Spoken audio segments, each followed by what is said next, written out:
Anthropology is the study of humankind. Understanding humankind and all of its variations is now more important than ever. As technology makes the world smaller and smaller, we find that people who used to be across the oceans are now in our backyard.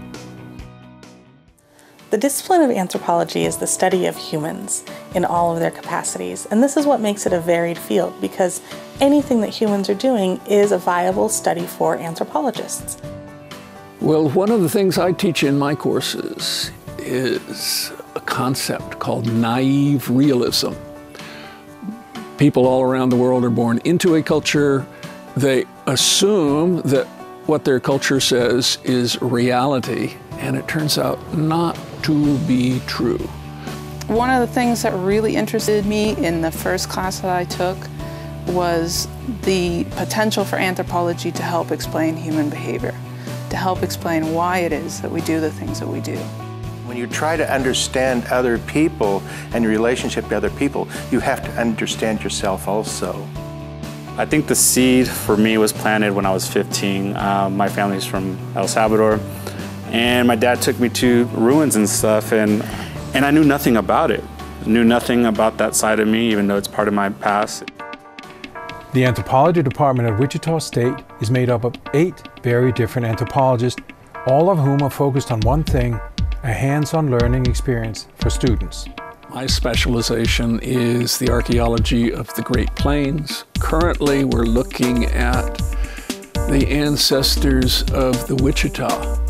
I'm a household archaeologist, so I don't study the pyramids and temples and grandiose places of the past. I study people's everyday lives, and I excavate their houses and the burials underneath.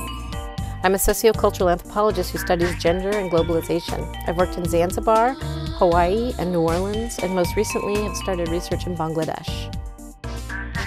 I'm a cultural anthropologist, and I particularly focus on the anthropology of religion, but I'm also interested in the visual anthropology, the study of rituals and practices. For the last 30 years, I've been focusing on human settlement systems, looking at the environmental factors behind where people live and why they have selected certain settings to live in. I'm a biological anthropologist, and I study and teach forensic anthropology, human osteology, and variation. I'm a cultural anthropologist, and I work in Yucatan, Mexico, and Mesoamerica more broadly. Topically, I focus on tourism development and sustainability in regards to human-environment relationships. Here at Wichita State, students have the opportunity to learn by experience. For example, I take students down to Belize on spring break, and they learn about the ancient Maya by literally climbing the pyramids, seeing the artifacts. So students have been able to come down in the field in New Orleans with me, and while they're there, they can develop their own research projects. So I've had students who have done research projects on the music scene in New Orleans. I've had students who have done research projects on health issues and childhood in New Orleans. In addition to our teaching museum and laboratories on campus, we have 2 major off-campus research facilities. The Young Meyer Ranch, about 7 square miles in the Flint Hills, that we will be using to teach archaeological survey techniques. The other is Skeleton Acres. Skeleton Acres is an off-campus biological anthropology field facility. This is where students have an opportunity to work on a variety of research projects or develop their own.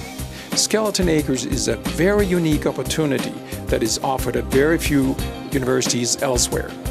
We've had the opportunity to work in concert with law enforcement in both securing scenes, gathering up human remains, processing those remains, and do real work with the actual forensics case. Thanks to the Jackman Fund and some of the money that our department has, I've been able to go to both New Orleans and the Yucatan, which is in Mexico. I'm considering actually going to Mexico to do some archaeology work with Dr. Overholzer. Other students I know go out frequently to Belize. Some students have gone to Turkey to do field work, so there's lots of opportunities to go out and actually apply what you learn in the classroom to the field. We're a teaching museum offering museum studies classes, but we're also a museum open to the public. Most all of our staff are students, and it gives them the opportunity to work in a real-life museum situation. It's very exciting to see the pride the students get out of producing these exhibitions. Because it's not just a class exercise, they're actual exhibitions seen by the public. My own work in GIS, I have the GIS lab up here. I'm willing to work with students from any discipline to come in and learn how to use the software, how to develop a geographic information system that fits their research needs. I also teach courses in historic preservation and cultural resources management. Every agency or corporation that is involved in federal lands or federal money or federal grants has to take into consideration the impact of their project on archaeological and historic sites. As a result, it's a good chance for students to gain employment. Anthropology is really a field without borders. Language, religion, music, economy, birth and death. These are all topics for anthropological study. The best part about this department is actually its size. You get to build very close relationships with both your advisor and other professors in the department. We really have strong friendships here in the department, and that has been immeasurably helpful. I think anthropology's utility is perhaps best encapsulated by a quote by famous anthropologist Margaret Mead. And she wrote that the purpose of anthropology is to make the world safe for human differences. So that might be culture on a basic level, differences in worldview, gender, sexuality, religion, ethnicity, having an understanding of variability in those identities within a culture can help us be more tolerant of them in the world today.